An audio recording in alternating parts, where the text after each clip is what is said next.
Hello नमस्कार दोस्तों, स्वागत है आपका आपके अपने smart classes Jodhpur YouTube channel पर। दोस्तों कल हमने भोजन और मानव स्वास्थ्य के बारे में बात की थी, जो कि विज्ञान का पहला चैप्टर था। दोस्तों हमने कल भोजन के बारे में बात की और हमने ये भी जाना कि भोजन दो प्रकार का होता है, संतुलित भोजन और असंतुलित भोजन। और असंतुलित भोजन खाने की वजह से हमारे शरीर के अंदर कुपोषण हो जाता है। इसके बारे में आपने डिस्कस किया। कुपोषण 3 प्रकार का आपने पढ़ा। पहला विटामिन का कुपोषण, दूसरा प्रोटीन का कुपोषण और तीसरा हमने पढ़ा था खनिज लवण का कुपोषण। ठीक है, इस तरह से हमने कुपोषण के बारे में भी जाना था। तो दोस्तों आज अपन पढ़ने वाले हैं मानव स्वास्थ्य। क्या मेरे दोस्तों, भोजन तो हमने कल जान लिया, आज अपन पढ़ेंगे मानव स्वास्थ्य। देखिए मानव स्वास्थ्य का क्या मतलब है। देखिए मानव का जो स्वास्थ्य है वो कैसा है, कैसे रहना चाहिए, इसको लेकर अपन बात करेंगे। तो सबसे पहले आपके इस बुक के अंदर एक पहला टॉपिक दिया है कि पीने योग्य पानी और दूषित पानी के बारे में अपन बात करेंगे। ठीक है, और दूषित पानी से होने वाले रोगों के बारे में बात करने वाले हैं। ठीक है, तो सबसे पहले अपन बात करते हैं पानी की। देखिए दोस्तों, पानी जो होता है, पानी हमारे पृथ्वी पर पानी तो बहुत सारा है, लेकिन हमारे पीने योग्य पानी की बहुत ही कमी है ना। कि हम देखते हैं हमारे यहाँ पे ट्यूबवेल से या फिर हम टांके से या नहरों से या नदियों से हम पानी को यूज़ करते हैं हमारे पीने के लिए, या फिर हमारे खाना बनाने के लिए, या फिर हमारा कपड़े धोने के लिए, नहाने के लिए, हम खेती करने के लिए, या फिर उद्योगों में हम पानी का यूज़ करते हैं। ठीक है, तो ये पानी तो बहुत कम है, लेकिन हम इसका उपयोग बहुत सारा कर रहे हैं। तो ज़्यादा उपयोग की वजह से पानी की कमी हो रही है। तो इसलिए, और हम उपयोग तो कर ही रहे हैं, उसके साथ ही पानी को प्रदूषित भी कर रहे हैं। तो ये हमारे सामने बहुत बड़ी समस्या आ रही है।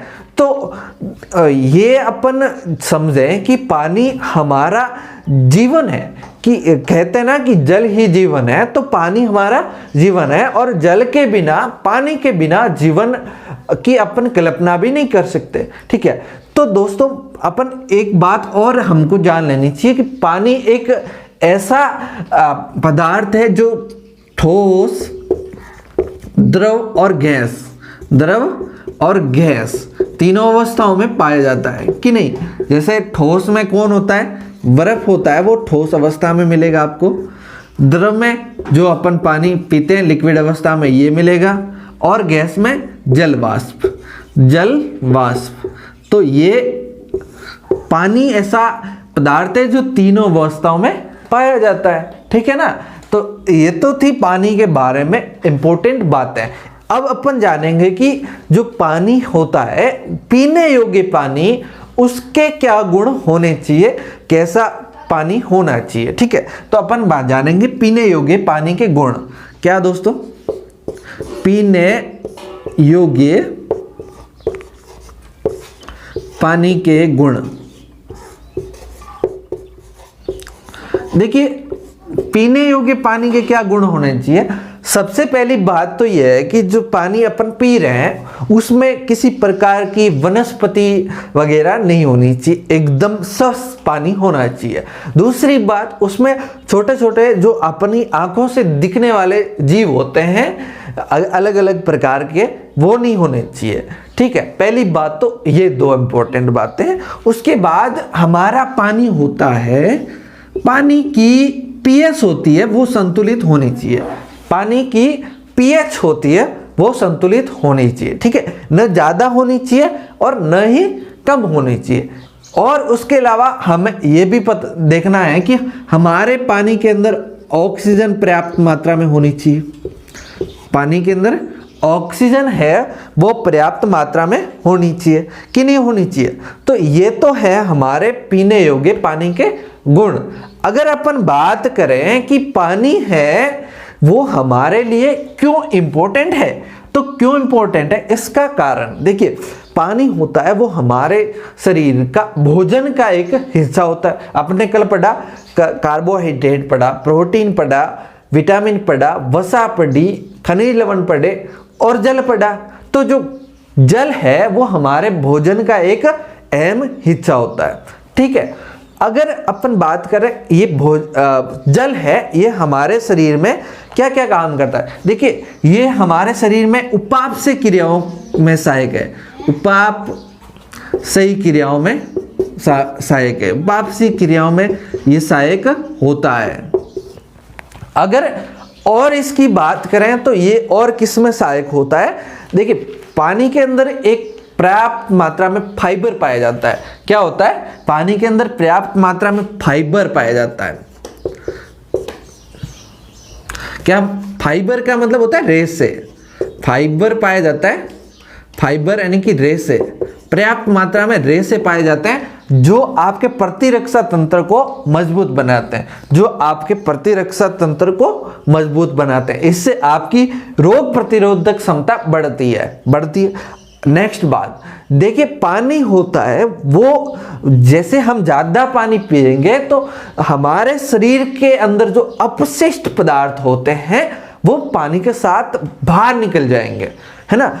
इससे जो हमारे शरीर के अंदर जो किसी काम के पदार्थ नहीं है, जो हमारे शरीर के अंदर जहरीले पदार्थ है लाइक अमोनिया वगैरह, तो उनको बाहर निकालने का काम भी कौन करता है? पानी करता है। ठीक है ना। नेक्स्ट बात करें अपने, जैसे कई बार लोगों के जो चर्बी चढ़ जाती है, चर्बी होती है ना, फैट, हाँ, शरीर के अंदर फैट बढ़ जाती है, तो ये जो पानी होता है ये फैट को भी कम करने में सहायक होता है। ये जो दोस्तों पानी होता है ये हमारे शरीर के अंदर फेफड़े या अस्थमा, फेफड़ों का संक्रमण या अस्थमा जैसी बीमारियों को कम करने में सहायक होता है ना। इसके अलावा ये सर्दी जुकाम से भी बचाता है, सर्दी जुकाम से भी अपन को पानी बचाता है। ठीक है ना। इसलिए हमें कम से कम 8 गिलास पानी तो पीना ही चाहिए। कितना? 8 गिलास।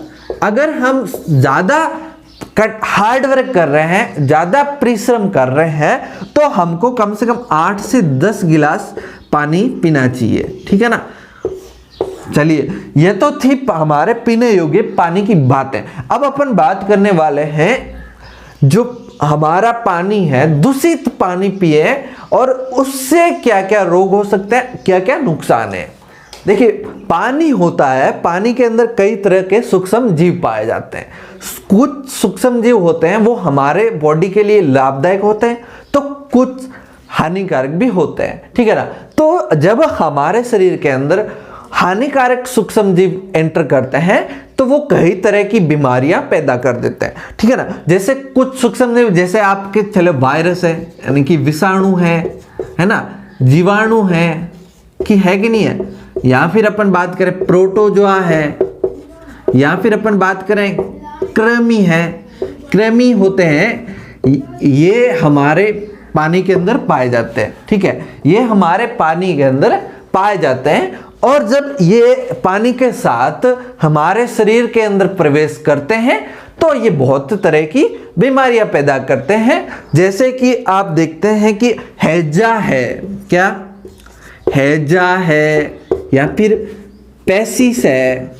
पैसिस और हैजा ये इस दूषित जल की वजह से ये बीमारियां होती है ना। इसके अलावा दोस्तों ये हमारे शरीर के अंदर बहुत खतरनाक बीमारियां पैदा करते हैं। जैसे अपन बात करें, गंदे पानी की वजह से वायरल संक्रमण हो जाता है। क्या हो जाता है? वायरल संक्रमण। अगर हम गंदा पानी पीते हैं जिसमें कई तरह के बैक्टीरिया या वायरस या प्रोटोजोआ या कृमि वगैरह पानी में पाए जाते हैं, और इस तरह का अगर हम पानी पीते हैं तो हमें जैसे टाइफाइड है, पीलिया है या कोलेरा है, इस तरह की बीमारियां हो जाती है। क्या? कोलेरा, टाइफाइड, इसके अलावा और बहुत तरह की बीमारियां, पीलिया भी इसी से, गंदे पानी से हो जाता है ना। तो ये इस तरह की बीमारियां हमारे सूक्ष्म जीव होते हैं जो हानिकारक होते हैं, वो पानी में मिल जाते हैं और हमारे शरीर के अंदर प्रवेश कर जाते हैं, फिर ये इस तरह की बीमारियां पैदा करते हैं। ठीक है ना।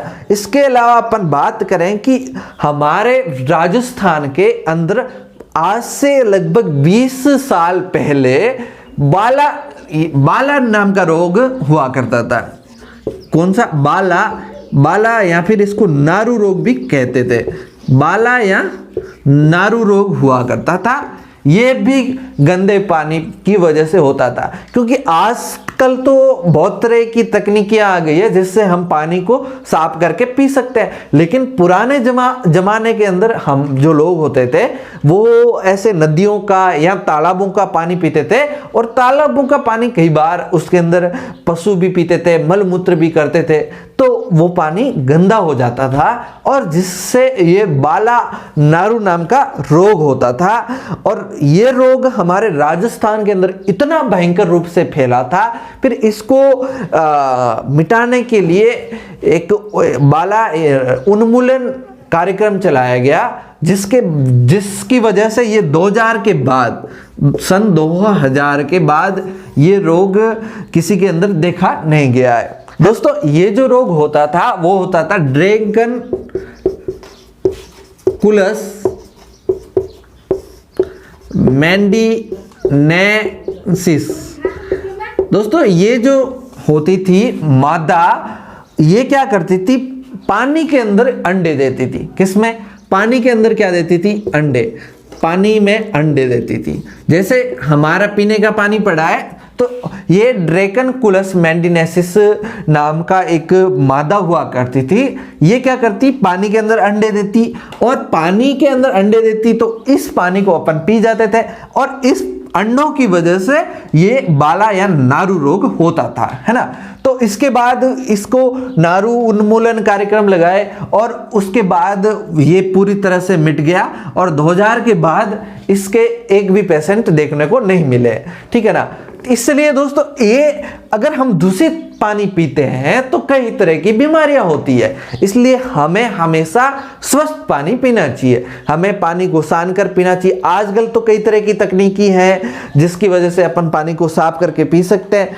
अब अपन बात करने वाले हैं मोटापा की। नेक्स्ट देखिए दोस्तों, जो मोटापा होता है क्या होता है? जैसे शरीर पर अत्यधिक वसा का जमना, शरीर पर अत्यधिक, देखिए दोस्तों, शरीर पर अत्यधिक वसा जब जम जाती है, फैट जब जम जाती है, तो हमारा शरीर मोटा हो जाता है, और इससे ही अपन क्या कहते हैं? मोटापा कहते हैं। देखिए दोस्तों, जो मोटापा होता है वो क्या, एक हमारा बॉडी का एक फिक्स भार होना चाहिए हमारी हाइट के हिसाब से। ठीक है ना। जब हमारी बॉडी का भार उससे ज्यादा हो जाता है, जितना फिक्स होना चाहिए था उससे ज्यादा हो जाता है, तो हमारे शरीर पर जैसे वसा बढ़ जाती है या हमारा वजन बढ़ जाता है, तो वो हमारा मोटापा कहलाता है। क्या कहलाता है? मोटापा कहलाता है। ठीक है ना। तो देखिए, मोटापा के कई कारण हो सकते हैं। मोटापा क्यों होता है? इसके कई कारण हैं। जैसे यहाँ तो अपन अत्यधिक ऊर्जा का सेवन, अत्यधिक ऊर्जा, जब मान के चलो हम जितना काम करते हैं उसके लिए जितनी ऊर्जा चाहिए होती है, उससे जब हम ज्यादा ऊर्जा उपयोग में नहीं लेते, उससे ज्यादा ऊर्जा अपन खाने में लेते हैं, तो ये मोटापा बढ़ जाता है। उससे ज़्यादा ऊर्जा अपन लेते हैं तो मोटापा बढ़ जाता है। इसके अलावा जैसे होता है ना, ज़्यादा ऑयली फूड, तेल वाले फूड खाना, जंक फूड, जो बाहर फास्ट फूड की दुकानों पर जो खाना मिलता है ना, वो जंक फूड, इसकी वजह से भी ये मोटापा बढ़ता है। इसके अलावा जैसे हम कम व्यायाम करें, कम व्यायाम या शारीरिक कार्य, कम व्यायाम, इसके अलावा कम शारीरिक कार्य,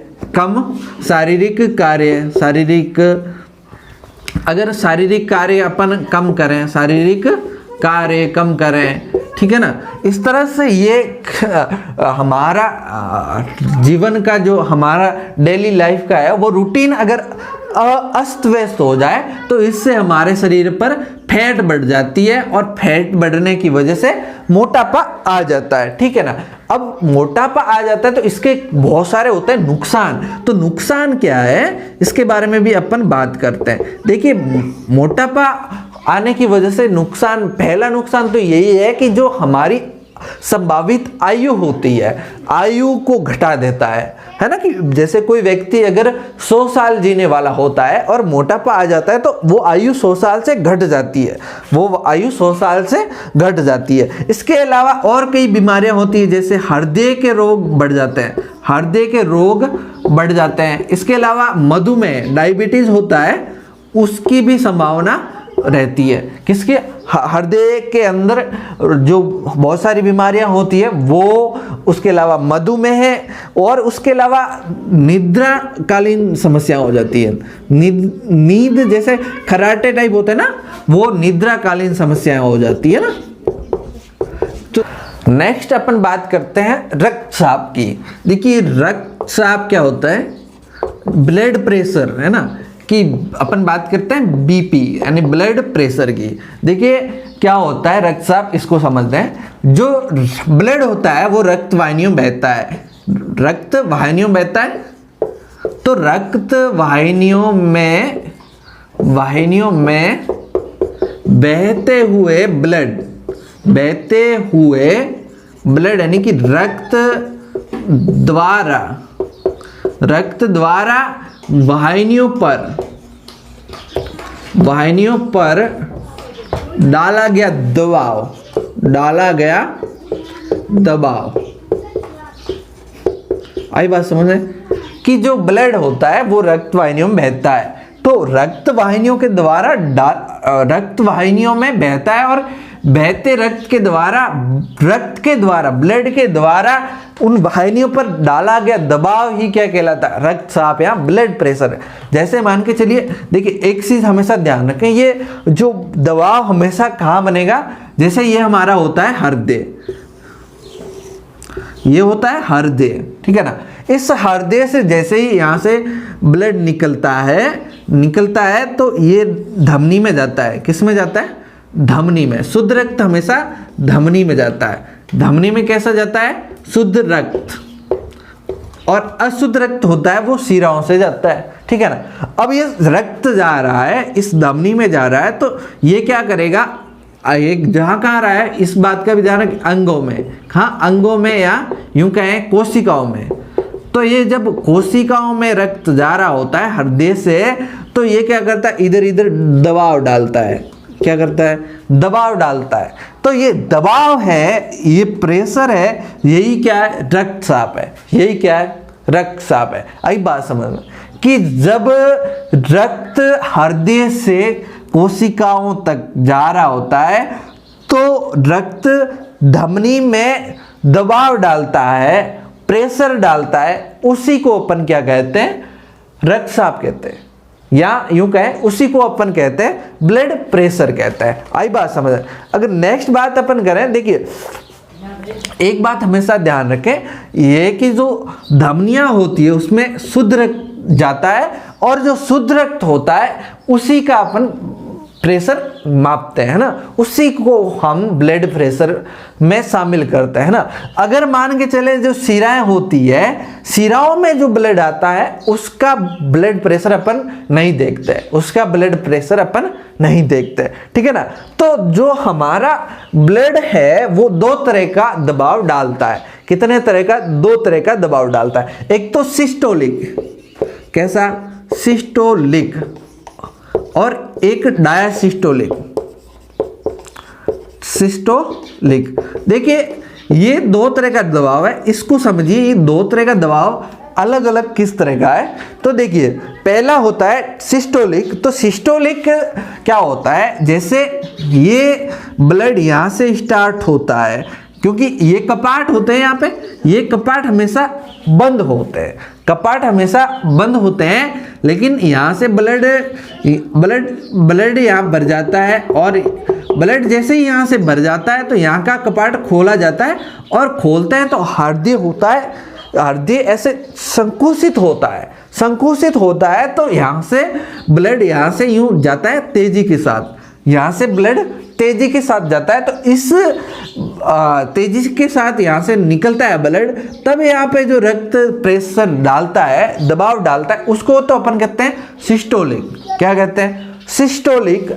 और जैसे ही यहाँ से ये रक्त अंदर पूरा खाली हो गया और रक्त चला गया, उसके बाद यहाँ के कपाट बंद हो जाएंगे, तब यहाँ पर जो ब्लड दाब डालेगा उसको कहेंगे डायसिस्टोलिक। जब हृदय यहाँ से शिथिलिक हो जाएगा, शीतलन में आ जाएगा, तब ये जो धमनियों पर दबाव डाला जाएगा वो ही हमारा क्या होगा? डायसिस्टोलिक। ठीक है ना।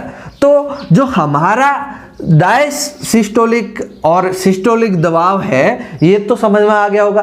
पहले अपन सिस्टोलिक दबाव को नोट करते हैं, उसके बाद डायसिस्टोलिक को नोट करते हैं। ठीक है ना। अब हमारा जो सामान्य सिस्टोलिक दबाव होना चाहिए वो कितना होना चाहिए? कम से कम 90 से 120 हो सकता है।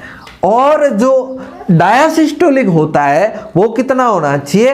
वो 60 से 80 के आसपास हो सकता है, 60 से 80 के आसपास हो सकता है। ठीक है ना। ये सिस्टोलिक मतलब जब यहाँ से हृदय प्रेशर करके ज़्यादा एक संकुचित होकर के जब ब्लड को धमनी में छोड़ता है तब कितना दाब है, वो है सिस्टोलिक दाब। और जब हृदय शिथिलन में आ जाता है, एकदम आराम अवस्था में आ जाता है, तब ये जो ब्लड यहाँ पर धमनी पर दबाव डालता है वो हमारा डायसिस्टोलिक होता है। और जो सिस्टोलिक दाब होना चाहिए वो 80 से 120 होना चाहिए। और जो डायसिस्टोलिक दबाव है वो कितना होना चाहिए? 60 से 80। इस हिसाब से सामान्य रक्तचाप, सामान्य मनुष्य का रक्तचाप कितना? सामान्य रक्तचाप होता है कितना?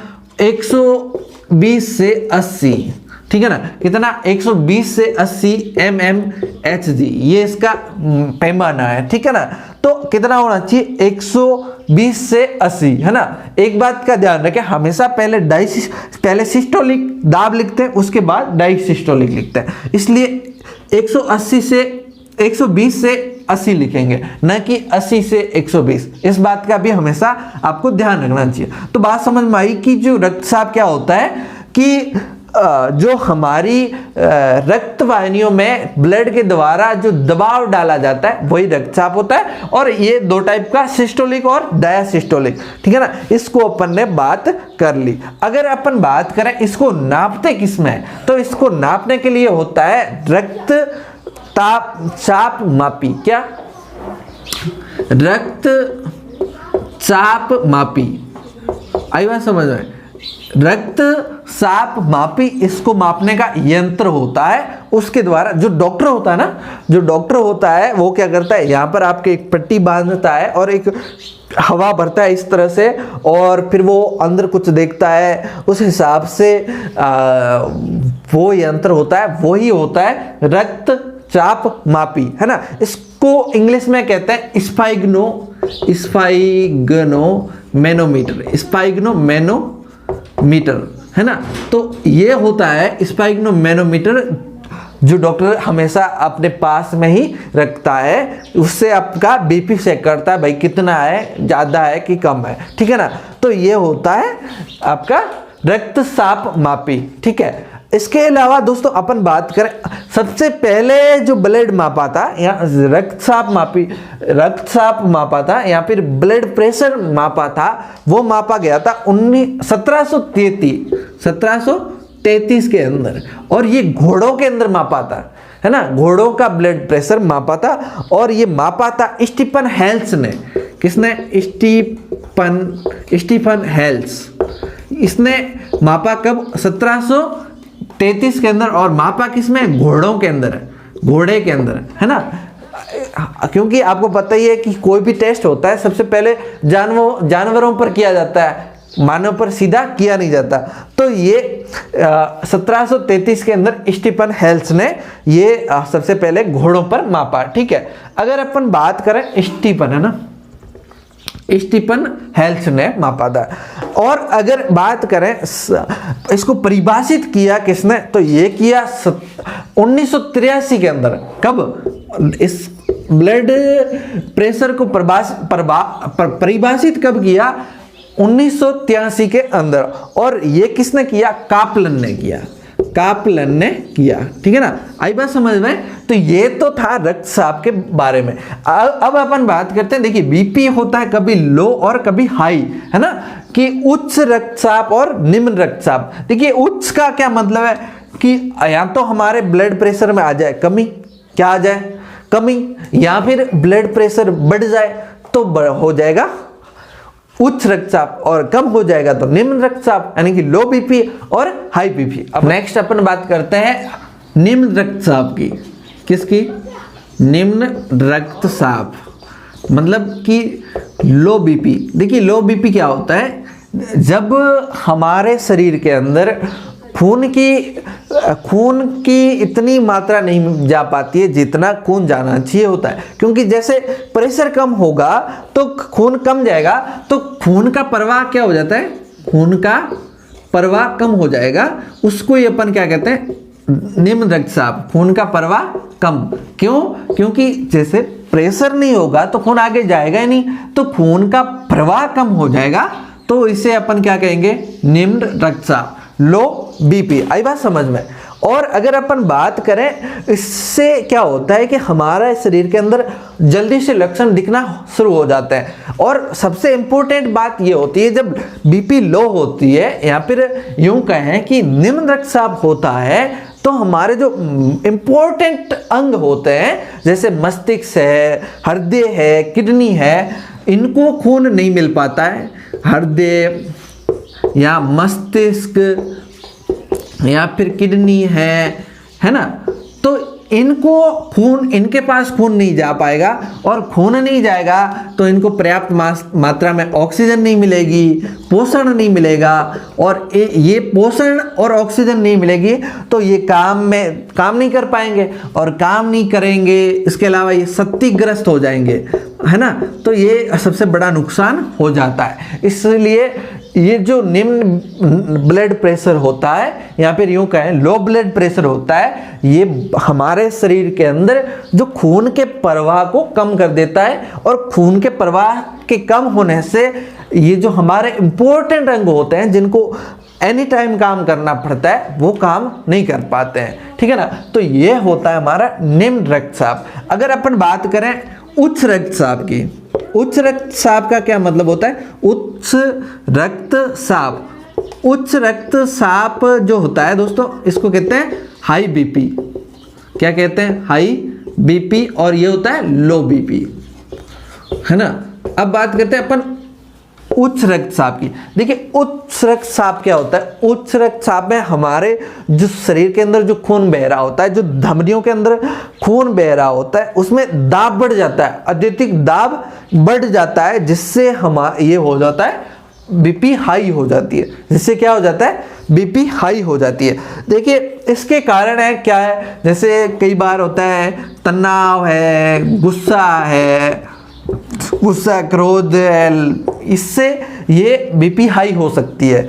और इसके अलावा अपन जैसे कई बार क्या होता है ना, अपन अपने दिमाग के अंदर बड़ा लोड हो जाता है, अपन किसी चीज़ के बारे में गुस्सा हो जाते हैं, या फिर किसी चीज़ को लेकर तनाव में आ जाते हैं, या किसी से ईर्ष्या घृणा करते हैं, तो हमारा बीपी हाई हो जाता है ना। इसके अलावा जैसे क्या होता है कि ऐसी चीज़ें खाते हैं जिससे भी ब्लड प्रेशर बढ़ जाता है। जैसे कई बार तली हुई चीज़ें खाएं, मसाले वाली ज़्यादा चीज़ें खाएं, या फिर शक्कर ज़्यादा खाएं, या फिर चाय ज़्यादा पिए, मांस ज़्यादा खाएं, नशा करें, तो इससे हमारा बीपी बढ़ जाता है ना।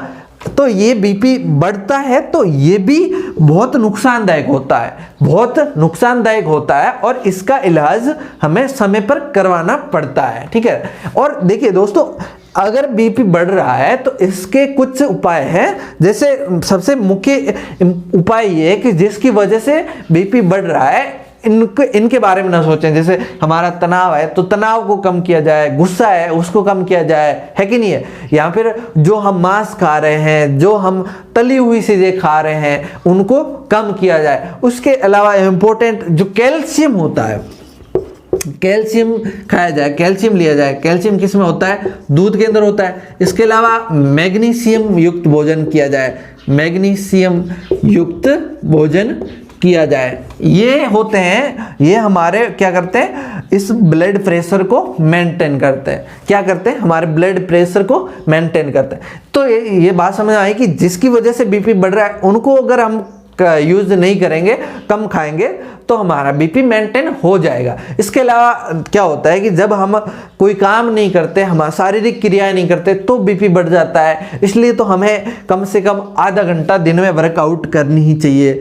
आधा घंटा तो दिन में वर्कआउट करनी ही चाहिए। तो इस तरह से अगर हम वर्कआउट करते हैं, काम करते हैं और ज़्यादा वसा युक्त भोजन नहीं करते हैं, तो बीपी हमारा ये हाई बीपी कम किया जा सकता है, ठीक है ना। इस तरह से अपन ये ब्लड प्रेशर के बारे में बात कर लिए, और कल अपन बात करेंगे नशीले पदार्थों के बारे में।